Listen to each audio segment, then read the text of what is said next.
हाँ जी, वो उसमें थोड़ी प्रॉब्लम हो गई थी पहली क्लास में, तो वहीं से दोबारा स्टार्ट कर रहे हैं। ठीक है, तो अपने पास जो क्या था, अपने पास लास्ट कौन सा बना रहे थे, बेकिंग सोडा। हाँ ठीक है, तो अपने अगर बात किसने चेंज की है,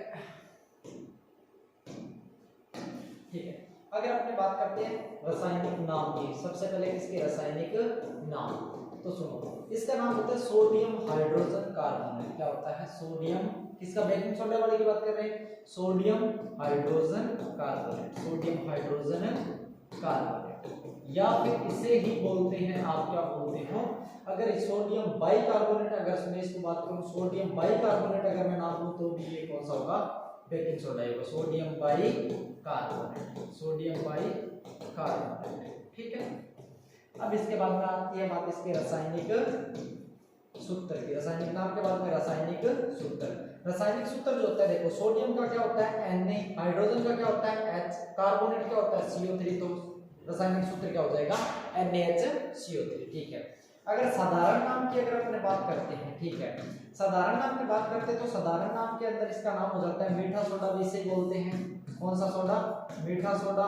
ठीक है, या फिर इसे बोलते हैं बेकिंग सोडा, कौन सा बोलते हैं, बेकिंग सोडा, या फिर इसे स्वीट सोडा भी बोलते हैं। अच्छा ठीक है, कोई है, चलो ठीक है, या फिर इसे क्या बोलेंगे, बेकिंग सोडा। ठीक है, ये इसका क्या है, साधारण नाम है, क्या है, साधारण नाम है। अब बनाया कैसे जाता है, इसके अगर निर्माण की अगर अपने बात करते हैं तो देखो, इसका निर्माण जो किया जाता है ना, वो आपको कुछ क्या करने रखना है, इसमें कुछ पदार्थ याद रखने हैं। देखो कौन कौन से, जैसे एक तो आपको जरूरत पड़ेगी किसकी, नमक की NaCl। ठीक है, एक आपको जरूरत पड़ेगी किसकी, H2O की, एक आपको जरूरत पड़ेगी किसकी, CO2 कार्बन डाइऑक्साइड, और एक जरूरत पड़ेगी किसकी, अमोनिया NH3। इन सारों को अगर क्या करते हैं, इन सारों को अगर क्या करते हैं, हीट करते हैं, जब इनको हीट करते हैं तो अपने पास क्या बन जाता है, बेकिंग सोडा NaCO3 बन जाएगा, बन जाएगा।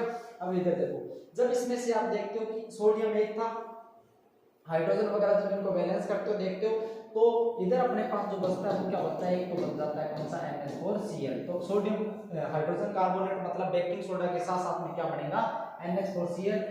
इसका नाम होता है NH4, इसका नाम होता है क्या, अमोनियम क्लोराइड, इसका नाम क्या होता है, अमोनियम क्लोराइड। ठीक है, इसके निर्माण के बाद में, अगर इसके निर्माण के बाद में फिर आप क्या करना, इसके जो उपयोग, सॉरी इसके जो क्या है ये, हाँ उपयोग जो है वो आप क्या कर लेना, कम से कम 3 उपयोग इसके आप पढ़ लेना। ठीक है ना, निर्माण हो गया। निर्माण के अंदर थ्योरी क्या लिखोगे, लिखोगे क्या, ये लिखोगे कि सोडियम क्लोराइड जल, कार्बन डाइऑक्साइड तथा अमोनिया को जब क्या किया जाता है, एक साथ मिलाकर गर्म किया जाता है। ठीक है, तो इस प्रक्रिया से किसका निर्माण होता है, बेकिंग सोडा का निर्माण होता है। ठीक है, बेकिंग सोडा का जो उपयोग किया जाता है वो कौन, किसके अंदर किया जाता है, वो किया जाता है किसके अंदर, बैक करने की प्रोसेस में, किसके अंदर, बैक करने की प्रोसेस में। ठीक है, बैक करने की प्रोसेस के अंदर बेकरी वाले होते हैं ना, ठीक है, ठीक है, तो बैक करने की प्रोसेस के अंदर किसका यूज किया जाता है, सोडियम बाइकार्बोनेट या किसका, बेकिंग सोडा का। एक इसकी एक रासायनिक समीकरण हो रहा है, अगर आप क्या करते हो, NaCO3 को क्या करते हो, NaCO3 को क्या करते हो, गर्म करते हो, क्या करते हो, गर्म करते हो। मान लो आप 2 मॉलिक्यूल्स NaCO3 उठाते हो और इसको क्या करते हो, गर्म करते हो। सेम ये वैसे ही गर्म होता है जैसे आपने नॉर्मल घरों के अंदर देखा होगा, फिटकरी को जब गर्म किया जाता है ना, सेम वैसे ही क्या होता है, ये गर्म होता है। फिटकरी को जब भी गर्म करते हैं तो उसमें से क्या निकलता है, H2O, प्लस में क्या निकलता है, CO2। सही है, इसमें भी क्या रहेगा, सेम रहेगा, प्लस बाकी फिटकरी जब जल जाती है तो उसके बाद में फिटकरी की राख बचती है, इसमें भी क्या बचती है, सोडियम की राख, जिसको बोलते हैं sodium carbonate Na2CO3, soda S बोलते हैं, सोडा की राख या सोडा एस नाम देते हो। ठीक है ना, आपसे यहाँ पे छोटा क्वेश्चन है, ये सोडा एस का रासायनिक सूत्र लिखिए। सोडा एस का रासायनिक सूत्र होता है Na2CO3 या सोडियम कार्बोनेट। ठीक है, ठीक है, Na2CO3 या सोडियम कार्बोनेट। चलो आगे चलते हैं। आगे अपने पास जो आता है वो आता है अपने पास कौन सा आता है, धावन सोडा। कौन सा, धावन सोडा। धावन सोडा का अगर अपने क्या करते हैं, रासायनिक नाम की बात करते हैं, किसकी बात करते हैं, नंबर 1 रासायनिक नाम की। रासायनिक नाम की अगर अपने बात करते हैं तो रासायनिक नाम जो इसका होता है वो होता है सोडियम कार्बोनेट। क्या होता है, सोडियम कार्बोनेट। रासायनिक नाम इसका क्या हो जाएगा, सोडियम कार्बोनेट। ठीक है, सोडियम कार्बोनेट। ठीक है। रासायनिक सूत्र अगर बात करते हैं तो रासायनिक सूत्र जो इसका होता है वो क्या होता है, सोडियम कार्बोनेट, अभी देखा था आपने क्या, sodium Na2CO3, sodium carbonate, dot इसमें कितना लग जाता है 10H2O, क्या लग जाता है डॉट में 10H2O। और एक यही एक चीज याद रखना, अगर किसी फॉर्मूले के साथ में जल के अणु जुड़े हुए हो, किसी फॉर्मूले के साथ में किसके अणु, जल के अणु, इस जल को आप बोलते हो क्रिस्टलन जल, क्या बोलते हो, क्रिस्टलन जल, ठीक है ना, क्रिस्टलन जल बोलते हैं। याद रखना, अलग से परिभाषा पूछ सकता है कि क्रिस्टलन जल क्या होता है, तो आप लिखोगे किसी भी फॉर्मूला या किसी भी सूत्र इकाई में जो जल के अणु जुड़े रहते हैं उसे क्या बोलते हैं, क्रिस्टलन जल बोलते हैं, ठीक है। दावन सोडा का निर्माण कैसे किया जाता है, देखो दावन सोडा का जब निर्माण की बात आती है, दावन सोडा के किसके निर्माण की अगर जब बात करते हैं तो निर्माण के अंदर क्या करते हैं, आप क्या करोगे Na2CO3, ठीक है ना, Na2CO3 जिसको क्या बोलते हैं, सोडा S बोलते हैं, जिसका सूत्र क्या होता है Na2CO3 10 अभी तो ये बनाना है, ठीक है। Na2CO3 सोडा S को अगर क्या करते हो 10 जल के साथ क्या कर देते हो, रिएक्ट करवाते हो 10 जल के अणुओं के साथ में, तो आपके पास क्या बनेगा, सोडा, दावन सोडा बन जाएगा Na2CO3 डॉट में 10H2O, मतलब ये क्या बन जाएगा आपके पास दावन सोडा, या इसे बोलते हैं कौन सा, दावन सोडा, तो मतलब कपड़े धोने का सोडा, ठीक है, कपड़े धोने का सोडा। अब इसमें फिर इस उपयोग याद रख लेना, ठीक है, कम से कम 3 उपयोग आपको याद रखने होंगे, ठीक है। तो दावन सोडा के अंदर क्या होता है, ठीक है, दावन सोडा का रासायनिक नाम इसका क्या होता है, सोडियम कार्बोनेट, रासायनिक सूत्र इसका Na2CO3 डॉट में 10H2O, और ये जो 10H2O बनता है इसको अपने क्या बोलते हैं, क्रिस्टलन जल। अलग से डेफिनेशन याद रखना किसकी, क्रिस्टलन जल की। क्रिस्टलन जल क्या होता है, किसी भी सूत्र इकाई में विद्यमान जल के अणुओं को क्या बोलते हैं, क्रिस्टलन जल बोलते हैं। निर्माण कैसे होता है, जो आपने सोडा S बनाया था, Na2CO3 जो बनाया था, उसकी अगर रिएक्शन करवा देते हो किसके साथ में, जल के अणुओं के साथ में, कितने अणु, 10 अणु, तो आपके पास क्या बन जाता है, दावन सोडा, या इसे बोलते हैं कपड़े धोने का सोडा, कपड़े धोने का सोडा, ठीक है, कपड़े धोने का सोडा, ठीक है। इसके बाद में बात आती है किसकी, प्लास्टर ऑफ पेरिस, बोले तो पीओपी। इसके बाद में कौन सा आ जाएगा, प्लास्टर ऑफ पेरिस, ठीक है। इसके बाद में आता है plaster of Paris, plaster of Paris, plaster of Paris क्यों बोलते हैं, क्योंकि इसका निर्माण कहां पे हुआ था, फ्रांस की राजधानी इसमें पेरिस के अंदर हुआ था, ठीक है, पेरिस के अंदर हुआ था। मतलब द्वितीय विश्व युद्ध जब हुआ था तो अमेरिका ने फ्रांस को सीमेंट देना बंद कर दिया था, ठीक है। तो वहां के साइंटिस्ट ने क्या किया कि खुद की मतलब सीमेंट बनाई, ठीक है ना, जिसको उन्होंने नाम क्या दिया, plaster of Paris. Plaster of Paris ये तो हो गया पीओपी, मतलब अगर शॉर्टकट में इसको पीओपी बोलते हैं, क्या बोलते हैं, पीओपी, ठीक है ना, पीओपी बोलते हैं। अब इसमें देखो इसका रासायनिक नाम क्या होता है, रासायनिक नाम से पहले इसका रासायनिक सूत्र देखते हैं, रासायनिक सूत्र देखते हैं, ठीक है, रासायनिक सूत्र। इसका रासायनिक सूत्र अब चलो इसके बाद पहले निर्माण कर लेते हैं, निर्माण से दोनों चीजें लिखते हैं, ठीक है ना। तो इधर देखो निर्माण कैसे होता है इसका, पहले निर्माण की बात करते हैं। निर्माण देखो, इसके निर्माण में क्या होता है, आपको सबसे पहले जिप्सम लेके आना पड़ेगा, और जिप्सम का फॉर्मूला क्या होता है, CaSO4 डॉट में 2H2O, ये किसका फॉर्मूला है, जिप्सम का, किसका, जिप्सम का फॉर्मूला है, ठीक है, जिप्सम का फॉर्मूला है। जिप्सम को आप क्या कर देते हो, गर्म कर देते हो, कितने गर्म कर देते हो, या तो ठीक है। अब दो बुक के अंदर दो अलग अलग टेम्परेचर लिखे होते हैं, ठीक है ना, एक तो लिखा होता है 373 केल्विन और दूसरा लिखा होता है 393 केल्विन, ठीक है ना। इसमें से देख लेना एनसीईआरटी में किस में लिखा है, क्योंकि आरबीएससी में शायद 393 लिखा हुआ है और शायद एनसीईआरटी में 373 लिखा हुआ है, ठीक है ना।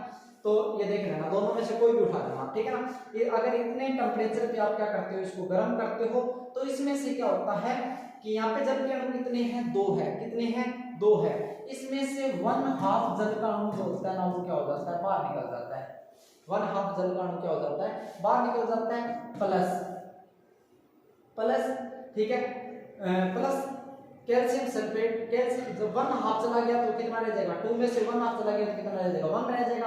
तो CaSO4 डॉट में हाफ H2O, ये किसका फॉर्मूला आ जाएगा, ये किसका आ जाएगा, पीओपी का। अब देखो Ca का कैल्शियम, SO4 का सल्फेट, तो इसका रासायनिक नाम आप क्या लिखोगे, कैल्शियम सल्फेट, ठीक है ना, कैल्शियम सल्फेट, ठीक है, का हेमी हाइड्रेट होता है, हेमी देखो आधे को बोलते हैं हेमी, ठीक है, और हाइड्रेट का मतलब होता है जल का अणु, हाइड्रेट का मतलब क्या होता है, जल का अणु, फिर आप इसको ना कैल्शियम सल्फेट का हेमीहाइड्रेट, ऐसा लिखने से अच्छा आप ऐसे लिख लो हेमीहाइड्रेट ऑफ कैल्शियम सल्फेट। क्या लिखोगे इसको? Hemihydrate of calcium sulphate, of calcium sulphate, hemihydrate of calcium sulphate. ठीक है, रासायनिक सूत्र इसका क्या हो जाएगा? CaSO4 कैल्शियम सल्फेट के साथ में हाफ क्या लग जाएगा? H2O लग जाएगा। ठीक है, और इसके भी आप कम से कम 3-4 इसके यूज याद रख लेना। इसका उपयोग कहाँ कहाँ होता है? मतलब वो मूर्तियां वगैरह बनाते हैं उनमें किया जाता है, दंत चिकित्सा के अंदर किया जाता है इसका, हड्डियों पर जो क्या किया जाता है, प्लास्टर वगैरह जो चढ़ाया जाता है उसके अंदर भी इसका यूज किया जाता है। ये सारे के सारे आपके हो चुके हैं कंप्लीट। कौन से हैं ये है कुछ उपयोगी जो रसायन है। ठीक है, अब देखो, अब इसमें अपने अब आएंगे किस पे? पीएच पे। पीएच क्या होता है? ठीक है, अब चलते हैं पीएच की ओर। ठीक है, देखो पीएच, ठीक, पीएच की अगर परिभाषा की बात करें, परिभाषा वैसे तो आजकल नहीं पूछी जाती है, परिभाषा नए सिलेबस के अंदर जो एनसीईआरटी है उसमें परिभाषा नहीं आएगी। पीएच की परिभाषा होती क्या है? पीएच क्या होता है? नेगेटिव लोगेरिथम होता है, log base 10 किसका? हाइड्रोजन आयन का। हाइड्रोजन आयन के ऋणात्मक लघुगणक को ही क्या बोलते हैं? पीएच बोलते हैं। क्या बोलते हैं? पीएच। यहां से एक चीज देखो, अगर मैं ऐसे लिखूं इस फॉर्मूले को कि पीएच बराबर, अगर मैं इसको लिखूं कि पीएच बराबर माइनस का log 10 log base 10 H, hydrogen जो आयन है H प्लस, ठीक है, उसकी सांद्रता, ये जो ब्रैकेट है ये किसको रिप्रेजेंट करता है? सांद्रता को। ठीक है, मेरे को बताओ अगर H प्लस बढ़ेगा तो पीएच का मान घटेगा, क्योंकि ये किसमें है? माइनस में है। अगर ये बढ़ गया, माइनस का 1 हो गया, माइनस का 2 हो गया, तो मतलब माइनस का 2 ज्यादा क्या होता है? ज्यादा छोटा होता है किससे? -1 से। तो अगर H प्लस बढ़ेगा तो पीएच क्या होगा? घटेगा। क्या होगा? घटेगा। अगर H प्लस घटेगा तो पीएच की वैल्यू बढ़ेगी। बात समझ में? अगर हाइड्रोजन आयन की सांद्रता बढ़ रही है तो पीएच की वैल्यू घट रही है, अगर हाइड्रोजन आयन की सांद्रता घट रही है तो पीएच की वैल्यू बढ़ रही है। ठीक, अब चलो चलते हैं पीएच जो वर्ड है वो कहां से लिए गए हैं। यहां से अपने जो एक मिनट ये भी ज्यादा जूम नहीं हो गया। ठीक है, अपने जो क्या आते हैं, अपने जो एनसीईआरटी है उसके अंदर एक क्वेश्चन कई बार पूछा गया कि पीएच जो वर्ड है उसमें पी किसको रिप्रेजेंट करता है और एच किसको रिप्रेजेंट करता है या किसको दर्शाता है? पी किसको दर्शाता है और एच किसको दर्शाता है? ठीक है, पी का मतलब होता है पोटेंस, और पोटेंस जो है ना POTENS, ठीक है ना, पोटेंस, ये एक जर्मन भाषा का शब्द है। कौन सा? जर्मन भाषा का शब्द है, जिसका मतलब क्या होता है? अगर आपने इसका मतलब निकाले तो इसका मतलब होता है शक्ति। क्या होता है? शक्ति। किसकी शक्ति? H किसको रिप्रेजेंट करेगा? किसकी शक्ति? हाइड्रोजन आयन की। तो H रिप्रेजेंट करता है किसको? हाइड्रोजन आयन की सांद्रता। किसको? हाइड्रोजन आयन की सांद्रता को दर्शाता है। किसको दर्शाता है? हाइड्रोजन आयन की सांद्रता को दर्शाता है। यहां से ये छोटा क्वेश्चन याद रखना। पीएच के अंदर P जो होता है वो तो किसको दर्शाता है? पोटेंस जो क्या होता है? जर्मन भाषा का शब्द है जिसका मतलब क्या होता है? शक्ति। और H जो होता है वो किसको दर्शाता है? हाइड्रोजन आयन की सांद्रता को दर्शाता है। ठीक है, अब बात करते हैं पीएच स्केल की। किसकी? पीएच स्केल की। 1 मिनट।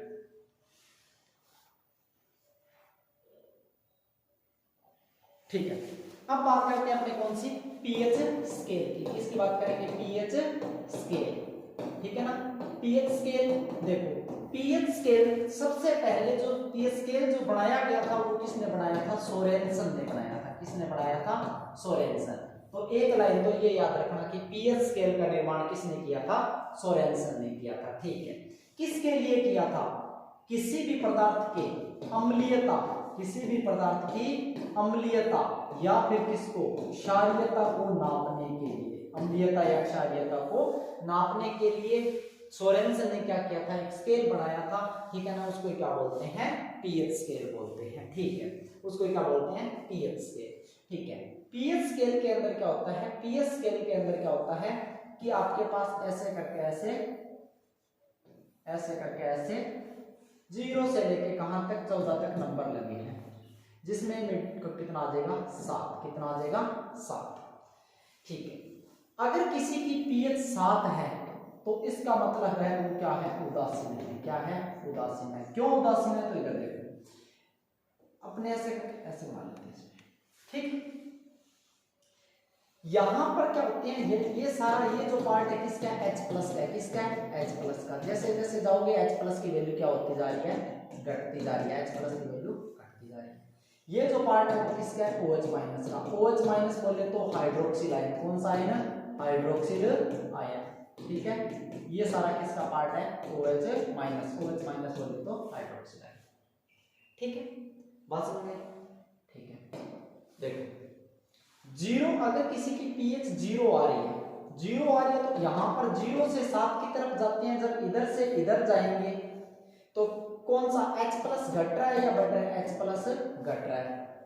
जब इधर से इधर आएंगे, जब इधर से इधर की ओर आएंगे, ऐसे आएंगे, मतलब 14 से इधर किसकी तरफ चलेंगे, ठीक है। 7 के 14 से इधर 0 की तरफ चलेंगे, 0 से 14 की तरफ चलेंगे तो H प्लस क्या हो रहा है, घट रहा है। इधर आएंगे तो H प्लस की वैल्यू क्या हो रही है, बढ़ रही है, ठीक।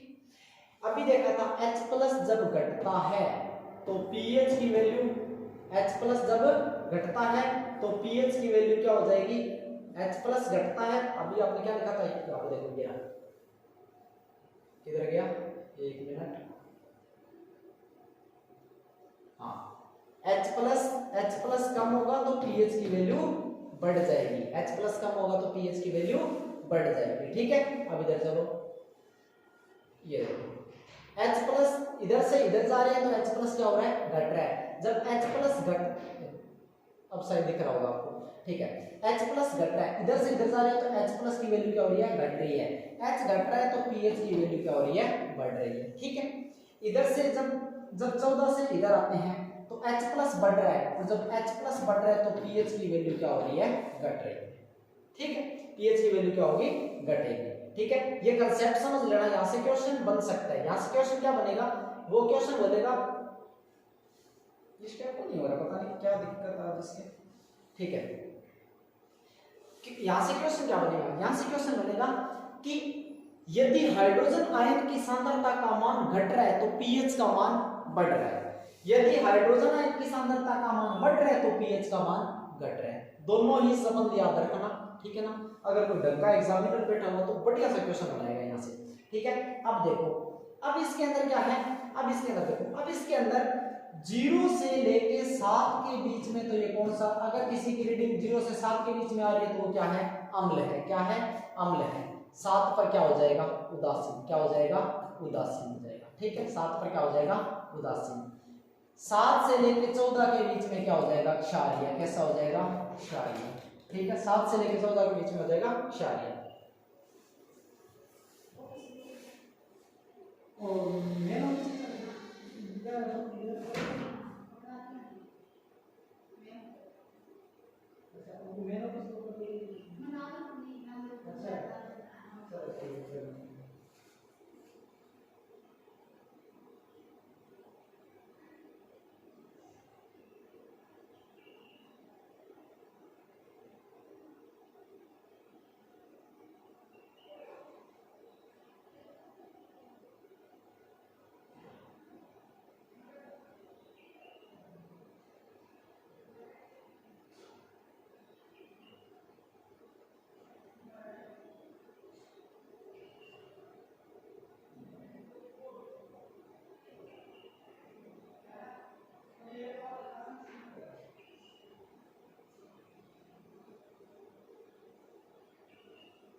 हाँ ठीक है, वो थोड़ा सा काम आ गया था इसमें ऐसे, ठीक है। 0 से 7 के बीच में ये क्या होते हैं, अम्ल होते हैं। 7 से 7 पे क्या होते हैं, उदासीन होते हैं। और 7 से 14 तक के होते हैं, ये क्षारीय होते हैं। क्या होते हैं, क्षारीय होते हैं। अगर किसी की pH 7 से 14 के बीच में आ रही है तो मतलब वो क्या है, क्षारीय। अगर मतलब जल जो उदासीन होता है, जल की pH कितनी होती है, जल की pH H2O, जो वर्षा का जल होता है, शुद्ध जल जो, ठीक है ना, कौन सा, शुद्ध जल। शुद्ध जल जो होता है ना, उसकी pH कितनी होती है, 7 होती है। कितनी होती है, 7 होती है। अब आप एक काम करना, आपके बुक के अंदर एक pH का ऐसा करके ऐसा है ना, एक ऐसा डायग्राम बनाया हुआ है जिसके अंदर किसकी, एक तो किसकी लार की pH, ठीक है ना।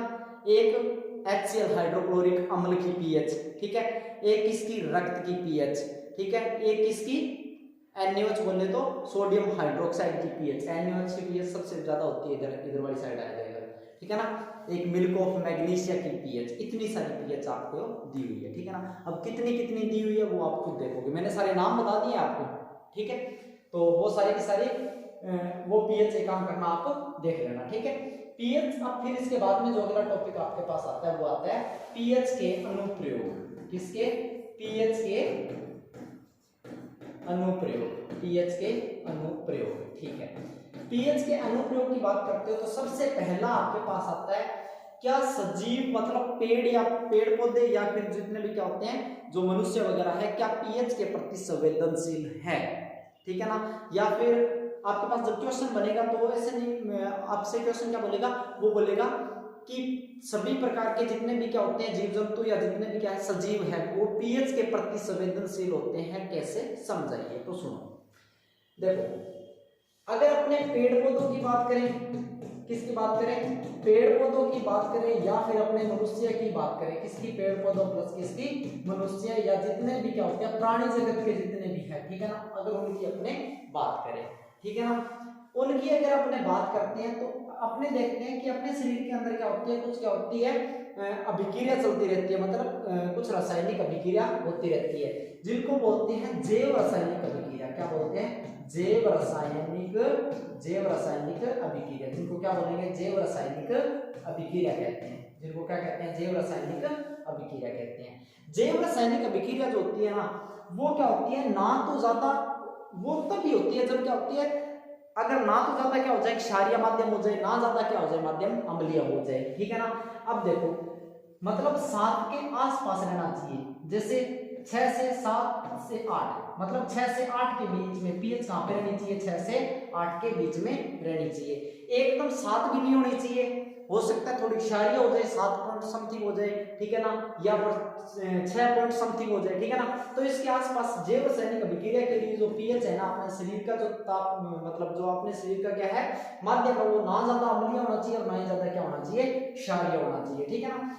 अगर अपने शरीर की पीएच, अगर अपने शरीर की पीएच क्या होती है 5.6 से क्या हो जाती है, कम हो जाती है। अगर अपने शरीर की पीएच 5.6 से क्या हो जाए, कम हो जाए, कम हो जाए, तो ये जो जैव रासायनिक अभिक्रिया होती है ना, ये क्या हो जाती है, रुक जाती है। यही पौधों के अंदर होता है। अगर पौधों की पीएच क्या होती है 5.6 से क्या हो जाएगी, कम हो जाएगी, तो उनकी जैव रासायनिक अभिक्रिया क्या हो जाएगी, रुक जाएगी और वो वृद्धि नहीं करेगा। अब देखते हैं कि ये पीएच 5.6 से कम कैसे होती है, ठीक है ना। इसमें एक आपको दिया हुआ है कौन सा, अम्ल वर्षा, कौन सा दिया हुआ है, अम्ल वर्षा, ठीक है। अम्ल वर्षा अलग से क्वेश्चन पूछ सकता है, अम्ल वर्षा किसे कहते हैं, क्या कहते हैं, अम्ल वर्षा किसे कहते हैं। अम्ल की वर्षा को अम्ल वर्षा कहेंगे, क्या कहेंगे, अम्ल वर्षा, अम्ल की वर्षा को अम्ल वर्षा कहेंगे। तो इधर देखो, ऐसे तो लिखनी नहीं है विकिपीडिया को परिभाषा की, अम्ल की वर्षा को अम्ल वर्षा कहेंगे, ठीक है ना। आपको क्या लिखना है, आपको लिखना है कि जब क्या होती है ये मतलब यहाँ पे क्या होता है, CO2 होता है, किसके अंदर, वातावरण के अंदर, वातावरण में CO2 होगा। जैसे ही बारिश की बूंदें क्या होती है नीचे की ओर आएगी, नीचे की ओर आएगी, तो ये CO2 क्या हो जाएगा, इसके अंदर घुल जाएगा। अब आप इसे पहले पढ़ा था आपने, CO2 क्या होता है, अधातु ऑक्साइड, और कैसी प्रकृति का, अम्लीय प्रकृति का, कैसी प्रकृति का, अम्लीय प्रकृति का। जब CO2 अम्लीय है तो ये बारिश का जो पानी है उसको भी कैसा कर देगी, अम्ल कर देगी, अम्लीय बना देगी, बारिश के पानी को भी अम्लीय बना देगी। अगर अम्ल इतना CO2 बहुत ज्यादा है तो अम्ल भी ज्यादा बढ़ेगा।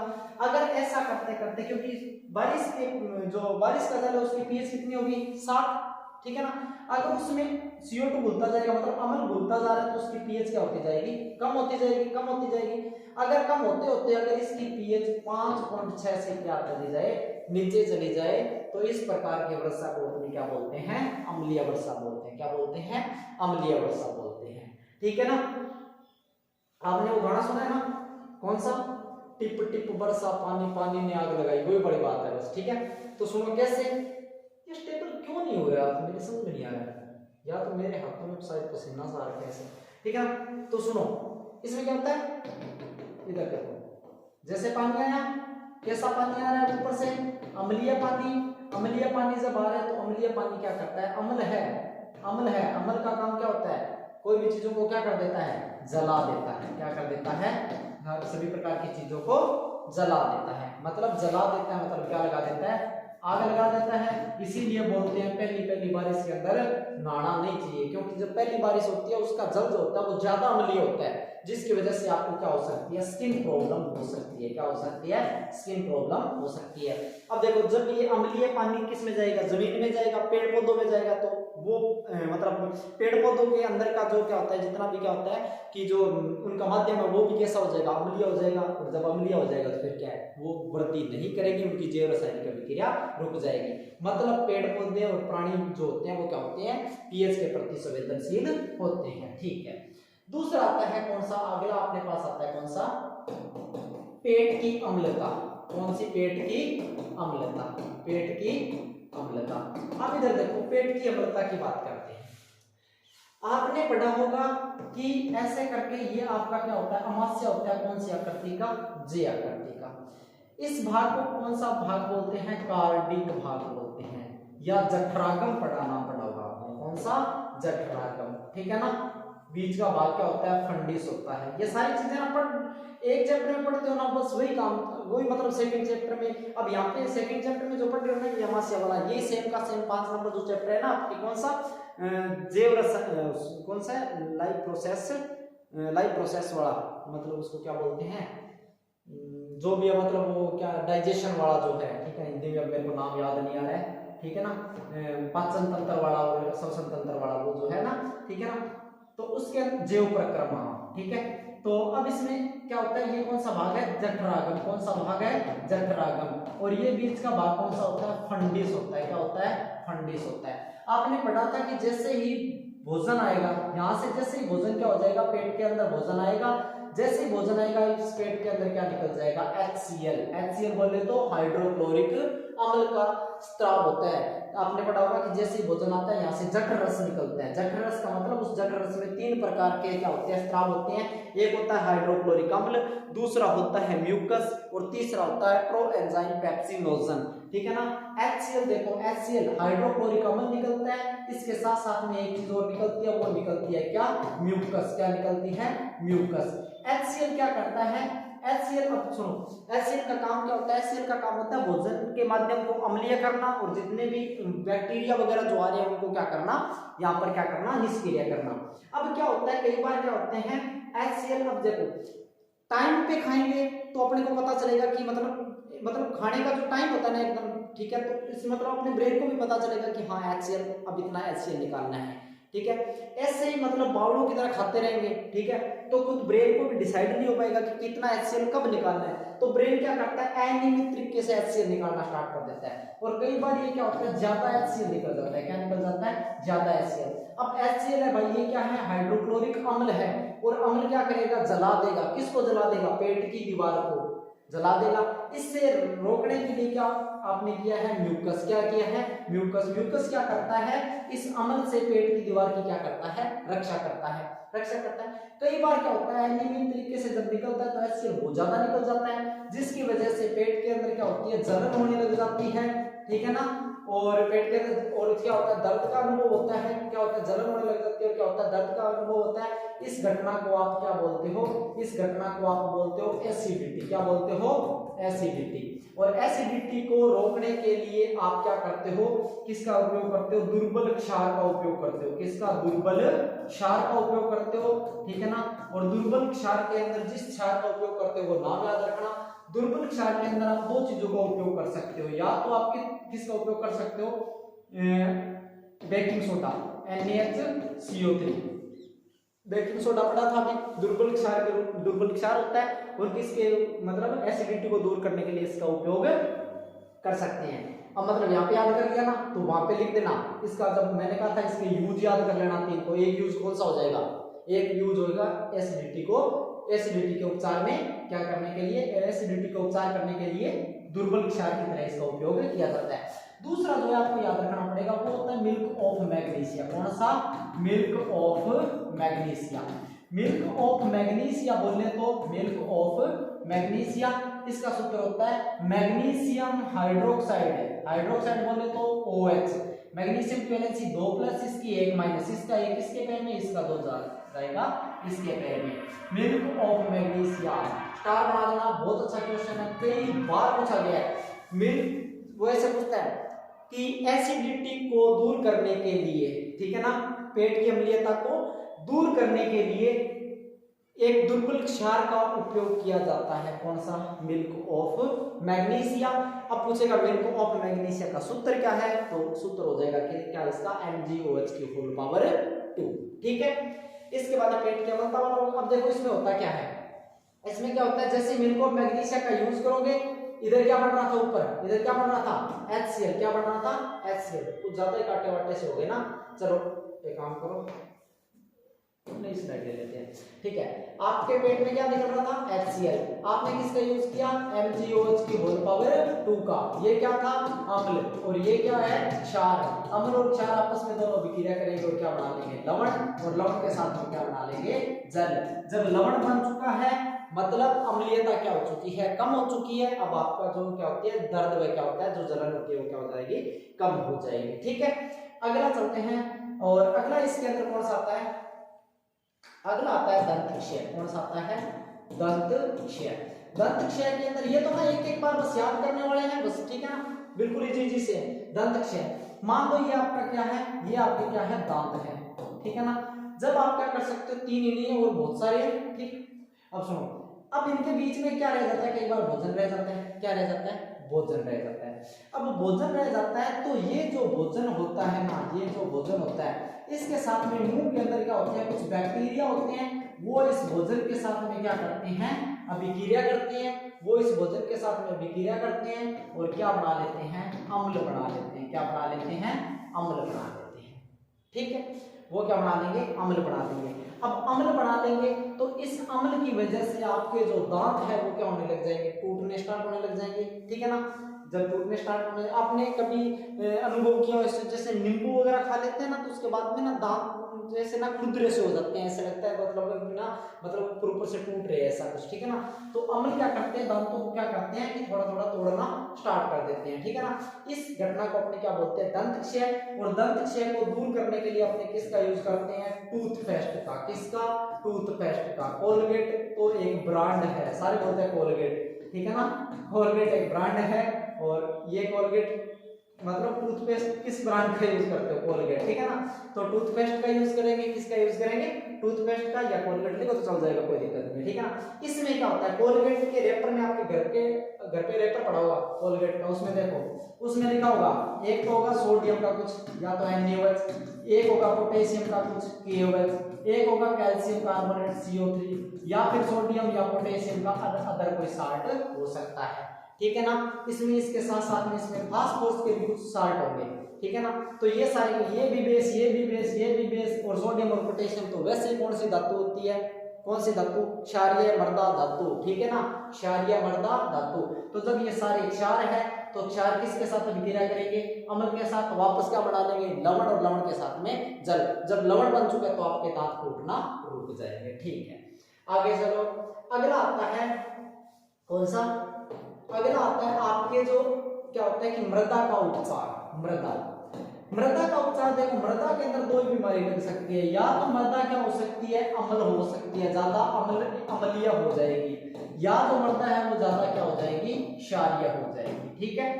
अब देखो अम्लीय कब होती है, जब क्या करते हो आप, बहुत सारा क्या करते हो, किसका, उर्वरक का जब यूज करते हो, ठीक है। जब आप बहुत सारा, ठीक है, जब आप क्या करते हो, बहुत सारा उर्वरक का जब यूज करते हो ना, उर्वरक का जब, उर्वरक मतलब जो जैसे DAP हो गया, यूरिया हो गया, ठीक है ना, इनका जब ज्यादा यूज करते हैं तो जो भूमि होती है वो कैसी हो जाती है, अम्लीय हो जाती है। कैसी हो जाएगी भूमि, अम्ल हो जाएगा, मतलब भूमि कैसी हो जाएगी, अम्लीय हो जाएगी, ठीक है। अब अम्लीयता को दूर करने के लिए क्या डालेंगे, उसमें चूना पत्थर डालेंगे। क्या डालेंगे, चूना पत्थर। और चूना पत्थर, आधा फिर एक मिनट, एक तो चल लीजिए, चूना पत्थर, ठीक है ना। इसमें क्या डालेंगे, चूना पत्थर में से, मेरे को लगता है शायद अभी भी मैंने सही नहीं दिखाई ना, चल छोड़ो, जो भी है चूना पत्थर डालेंगे। चूना पत्थर का जो सूत्र होता है वो क्या होता है, कैल्शियम कार्बोनेट CaCO3, ठीक है ना। ये कैल्शियम कार्बोनेट जो होता है ये, अब देखो कैल्शियम कार्बोनेट है, अब आप बोलोगे कि ये कैल्शियम कार्बोनेट तो लवण है, अम्ल को दूर करने के लिए अपने डालना क्या चाहिए था, क्षार। क्या डालना चाहिए था, क्षार। अपने क्या डाल रहे हैं, लवण। याद करो पहले चक्र में कैल्शियम कार्बोनेट किसके साथ अभिक्रिया करेगा, जल के साथ। किसके साथ, जल के साथ। चलो याद करवानी पड़ेगी तुम्हें। आपने क्या लिखा था, आपने लिखा था कि CaCO3 जैसे गर्म होता है सूर्य के प्रकाश में क्या बना लेगा, जैसे ही कैल्शियम ऑक्साइड आएगा किसके साथ अभिक्रिया करेगा, H2O के साथ, तो क्या बना लेगा, 1 नंबर चैप्टर में पढ़ चुके हैं ये तो क्षार होता है ना। बात समझ में आ गई। तो जमीन में डाल, जैसे जमीन में डाला तो गर्म होके क्या बना लिया इसने, ये बना लिया सूर्य के प्रकाश में, फिर इसमें पानी मिल जाएगा, पानी मिलकर ये बना लिया, ये क्या बना, क्षार। क्या बना, क्षार। जब क्षार बन गया तो ये कैल्शियम कार्बोनेट जब पानी में घुल के क्षार बन जाएगा, क्षार बन जाएगा तो किसके गुण को कम कर देगा, अम्लीय गुण को क्या कर देगा, कम कर देगा, ठीक है।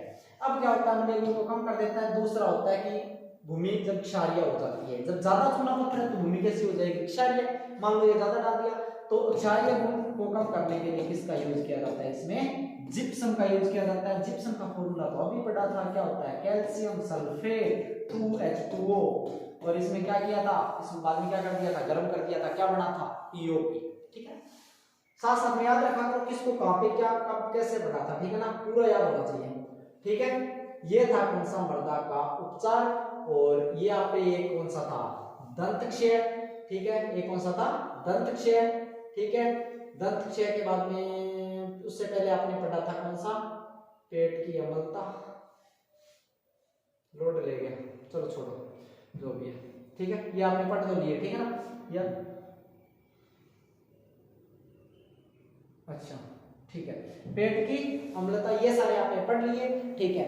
अब देखो आपने क्या किया कि जितने भी वो क्या थे, जितने भी क्या थे, केमिकल थे, जितने भी क्या थे, केमिकल थे, वो आपने सारे पढ़ लिए, ठीक है ना। इसके साथ साथ में आपने क्या किया, जितने भी केमिकल वगैरह सारे पढ़ लिए, केमिकल के साथ साथ में आपने और क्या पढ़ लिया, पीएच आपने पढ़ लिया, और पीएच के यूज भी आपने पढ़ लिए। इसके आगे और जो है वो करवाएंगे नेक्स्ट क्लास में। इसमें बचा हुआ क्या है, अम्ल व क्षार की जल के साथ अभिक्रिया बची हुई है, और एक शायद विद्युत का चालन करते हैं, जो ग्लूकोज वगैरह होते हैं, वो सॉरी ग्लूकोज वगैरह जो होते हैं वो क्या होते हैं, वो जो होते हैं वो उनके पास हाइड्रोजन होता है पर वो अम्ल नहीं होते हैं, जबकि HCl के पास हाइड्रोजन है और ये अम्ल है। ऐसा करके कुछ 2-3 क्वेश्चन है वो सॉल्व करने वाले हैं। इतना पार्ट बचा है, इतना आपको करवाएंगे अगली वीडियो के अंदर, ठीक है।